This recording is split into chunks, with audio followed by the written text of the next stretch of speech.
Arestado ang isang high-value individual sa isinagawang bypass operation ng mga operatiba ng Cotabato City PNP kung saan nasabat ang hinihinalang shabu na may halagang mahigit 200,000 piso.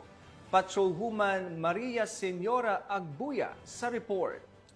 Arestado ang isang high-value individual na si alias Magid 28, payong-payong driver at residente ng Rosario Heights 10 matapos ang bypass operation ng Cotabato City PNP nito lamang ika-29 ng Hulyo taong kasalukuyan. Nasamsam sa operasyon ang 35 gramo ng hinihinalang shabu na nagkakahalaga ng 238,000, bypass money at iba pang non-drug paraphernalias. Nasa kustodiya na ng pulisya ang sospek at haharap sa kasong paglabag sa Republic Act 9165 o Comprehensive Dangerous Drugs Act of 2002.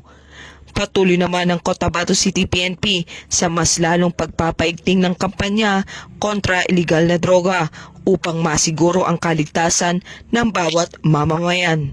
Mula rito sa rehiyon ng Bangsamoro, ako ang inyong Police News Network Correspondent, Patrolwoman Maria Senora Agbuya, alagad ng batas, tagataguyod ng Balitang Pulis.